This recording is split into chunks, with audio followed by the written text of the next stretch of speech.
Indeed, we do not need our boards to retain a healthy degree of achievement drive and to have growth mindsets, but they need to be balanced, sustainable, and strategically grounded. This special book goes further. It's not just a study on the impact of the growth curse, but it also probes who is sitting around the table making these decisions and what motivates these individuals to join boards in the first place.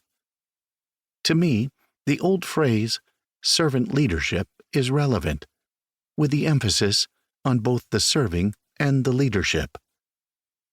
Grandiosity, CV building, and identity preservation are not the motivations we need around the board table when facing such burning planetary and social issues as we now so clearly do.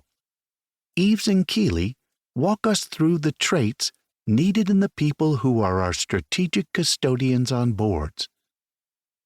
A year ago, when I stepped down from the role of chairwoman of Egon Zehnder, EZ, a global leadership firm, I had a strong calling to leverage all my learning on the job and from decades of advising boards to help other chairs and boards unlock more of their potential. We already had a fabulous board retreat, which we run with the University of St. Gallen, focusing on knowledge, skills, and tradecraft for board members.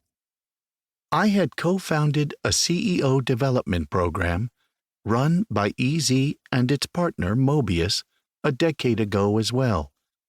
But I still had a sense that chairs were being underserved when it came to leadership development. Why does our personal development stop when we join boards or become chairs? So, we set up a 3-day program on chairing boards from within to engage in deep development work where cohorts of international chairs explore purpose, identity, motivations, and patterns, both their own and those of their boards. We look at board constellations and together create wider horizons and deeper development commitments. If I had read this book earlier, I might have arrived at this point sooner. It should certainly be preparatory, thought-provoking reading for our participants.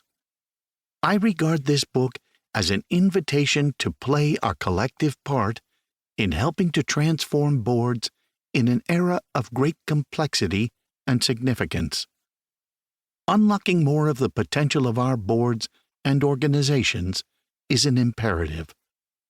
Rather than retiring from Egon Zehnder after chairing it, I feel as though I've chosen it for the second time in my life because the mission to help transform boards is so clear. Having peers like Yves and Keeley stepping up with such a clear ask of our boards is both inspiring and reassuring. Governance is certainly important, but it needs to be set in a more developmental journey for boards to pursue. Here is the blueprint. Allow me to focus on culture and the role boards should play in that context. We've seen too many situations where a board's awareness and antenna on culture have been dormant. The implicit contract with employees and society appears to have changed. What got us here is no longer sufficient. In fact, it's a risk that most boards are not reflecting in their risk registers.